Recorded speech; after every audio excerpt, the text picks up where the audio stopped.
Salut à tous et à toutes, c'est Vito et aujourd'hui nouvelle vidéo où on va parler un petit peu de sport, et plutôt de sport connecté avec un bracelet connecté, le Xiaomi Mi Band 2 que j'ai pu vous tester grâce à la boutique Banggood.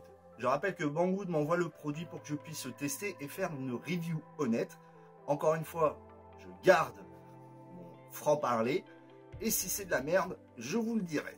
On y va? C'est parti. Commençons par le package de ce Mi Band 2 qui est très basique et très fidèle finalement à la philosophie Xiaomi. Un package finalement en carton, rien de bien original. À l'intérieur, on retrouve directement le petit dongle Xiaomi Mi Band 2. En fait, le bracelet n'est qu'un support pour ce capteur sportif. On retrouve donc le bracelet à l'intérieur, qui est un bracelet noir tout à fait classique. J'y reviendrai un peu après. Et le chargeur qui est un connecteur propriétaire et qui a un câble très très court, pas d'adaptateur secteur, rien du tout. C'est assez pauvre, mais on va dire qu'il y a tout ce que l'on attend. Niveau qualité, il n'y a pas grand chose à dire, le bracelet est plutôt confortable, ça doit faire maintenant 3 ou 4 semaines que je l'ai. Il est très confortable, il se supporte très bien. Il y a beaucoup de crans pour pouvoir régler la dimension. Le système de fermeture est pas super, puisqu'il tient juste avec un petit pin. Des fois, il peut avoir tendance à se détacher. Alors, ça m'est jamais arrivé, mais j'ai vu certains utilisateurs qui s'en sont plaints. Le petit dongle Mi Band 2 vient se glisser très facilement à l'intérieur de ce bracelet. On retrouve donc sur le Mi Band en lui-même pas grand-chose, un tout petit écran. Alors, on a l'impression qu'en fait, tout est l'écran, mais pas du tout. C'est un tout petit écran LCD. En dessous, on retrouve en fait une sorte de touche sensitive qui est symbolisée par un rond. Qui permet à chaque fois qu'on appuie de passer les différents modes. J'y reviendrai un petit peu après. On trouve ensuite en dessous, donc en contact avec notre peau, le fameux capteur de fréquence cardiaque. Là aussi, j'y reviendrai sur les fonctionnalités. Il est plutôt bien, il n'est pas gênant. C'est une bonne finition. Finalement, c'est un bon smartband qui fait bien le boulot pour le moment. Alors forcément, on va passer tout de suite aux fonctionnalités de ce Mi Band. Et là, je dois dire que je suis beaucoup plus mitigé. Alors, au niveau de l'affichage, de ce qu'on peut avoir en fait sur le Mi Band 2, c'est ultra limité. On peut avoir l'heure, les pas, la distance, les calories, la fréquence cardiaque et la batterie restante. Alors, on peut sélectionner ça dans le menu. C'est-à-dire qu'on peut supprimer, par exemple, moi, j'ai pas les pas et les calories, je m'en fous, j'ai la distance. Voilà, et on navigue à travers ces fonctionnalités via le petit bouton.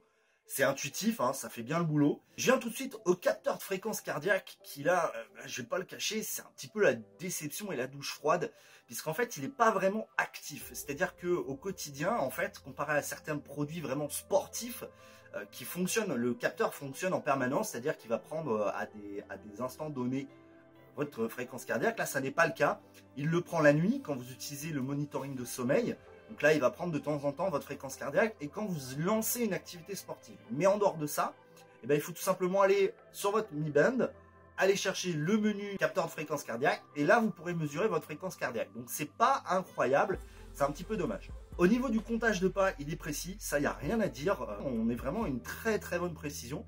C'est un bon point. Alors, il y a une précision qui par contre est peut-être plus aléatoire, c'est le monitoring de sommeil. Alors en fait, je le garde la nuit. C'est la première fois en fait que je le fais. Je ne sais pas si le monitoring de sommeil est précis. On va dire que les données sont régulières. Donc je pense que c'est plutôt pas mal. Ça reste un gadget, hein, on va pas se le cacher. Mais le monitoring de sommeil semble plutôt bien fonctionner. Autre point dans les options, on peut aussi sélectionner le bras sur lequel on le porte, le poignet, donc la main droite, la main gauche.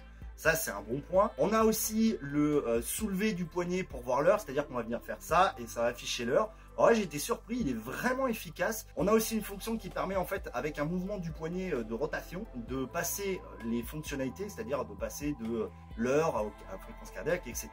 Ensuite, bien sûr, ce Mi Band fait notification. Alors là, par contre, c'est beaucoup plus moyen. En fait, les notifications de seulement 5 applications que l'on a sélectionnées vont être envoyées au Mi Band. C'est un petit peu dommage, et en plus, ça fonctionne assez aléatoirement, je dois pas le cacher, c'est pas incroyable. Bon, ça a le mérite d'être présent, je ne dois pas cacher qu'en général j'ai une Android Wear à l'autre poignet, donc je les désactive. Il y a aussi une fonctionnalité alarme, c'est-à-dire que si on l'a au poignet, on paramètre une alarme et à ce moment-là, le bracelet va se mettre à vibrer au moment de vous réveiller. D'ailleurs, c'est plutôt agréable parce que ça réveille relativement en douceur. Pour finir, au niveau des fonctionnalités, on a aussi un rappel de vous bouger le cul.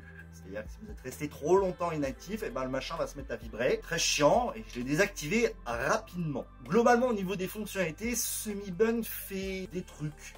pas trop mal. Le comptage de pas, le monitoring de sommeil, c'est vraiment les choses importantes pour moi. La fréquence cardiaque, c'est vraiment un truc que je comprends pas. C'était le cas sur le Mi Band 1S, qui était une évolution du Mi Band. Je comprends pas pourquoi ils le font pas actif. Enfin, si je sais pourquoi, c'est d'un point de vue autonomie, j'y reviendrai un peu après. C'est un petit peu dommage, je trouve qu'il n'est pas assez exploité. Ensuite, il faut parler de l'application. Bah oui, parce qu'il y a une application derrière tout ça, et c'est Mi Fit. Alors, c'est une application qui regroupe tout, en fait, tous les appareils Mi. Donc, par exemple, moi, j'ai une Mi Scale, donc la balance connectée. Vous montrez le lien, j'ai fait une petite vidéo dessus. Elle regroupe tout ça. Donc, en fait, c'est un peu une sorte de Apple Santé, voilà, qui regroupe pareil donc toutes vos informations santé. Alors l'application est pas trop mal. Globalement l'application se prend plutôt bien en main. Il n'y a pas grand chose à dire à ce niveau-là. Voilà, je la trouve bien foutue, même si c'est pas incroyable. On peut avoir des moyennes de notre sommeil, on peut avoir des moyennes de pas, etc. Enfin rien de bien fou par rapport à Google Fit en fait. Bon maintenant vous l'attendez, l'autonomie. Hein, ah bah oui forcément. Bah, l'autonomie, je vais juste vous dire un truc, au moment de cette vidéo, il me reste 79% de batterie, ça fait 3 jours que je l'ai rechargé. En 4 semaines, je l'ai rechargé une fois. Voilà. Donc en fait, vous en occupez même pas. C'est plutôt bien. On va dire que vu les fonctionnalités, heureusement qu'il ne faut pas les charger tous les jours parce que là, je m'inquiéterais vraiment. Il est temps maintenant de conclure sur ce Mi Band numéro 2. Il est très confortable. Voilà, la finition est bonne. Un peu à l'image du Mi 5. Elle n'est pas extraordinaire, mais c'est un bon produit. Est-ce que je le destine à des gens qui font du sport? Non. Parce que déjà, niveau activité, à part la course à pied, il n'y a rien d'autre. Est-ce que c'est un bracelet sport? Non. Est-ce que c'est un bracelet... En fait, c'est un peu le problème, c'est que je ne sais pas très bien comment le catégoriser. C'est plus un truc marrant qui vous permet de mesurer la distance que vous avez marché, votre fréquence cardiaque de temps en temps, de monitorer votre sommeil. C'est plus un suivi d'activité, plus que vraiment un bracelet sport. C'est un petit peu ce que je lui reproche. Alors, c'est vrai qu'il n'est pas cher, une trentaine d'euros. C'est pas vraiment un objet sport connecté. Est-ce qu'il faut l'acheter? Moi je l'aime beaucoup. J'ai longtemps hésité à l'acheter. Banggood m'ayant contacté pour me proposer de le tester, bah j'ai accepté hein, forcément. Et en fait je peux plus m'en passer. J'adore regarder combien j'ai marché aujourd'hui. Ça m'amuse de temps en temps de regarder mon rythme cardiaque par exemple au réveil. C'est marrant. Ça reste pour le coup encore plus qu'une smartwatch, un vrai gadget. Et un gadget à 30 euros, je trouve que c'est pas non plus déconnant. C'est tout pour cette vidéo, c'était Vito et je vous dis à bientôt.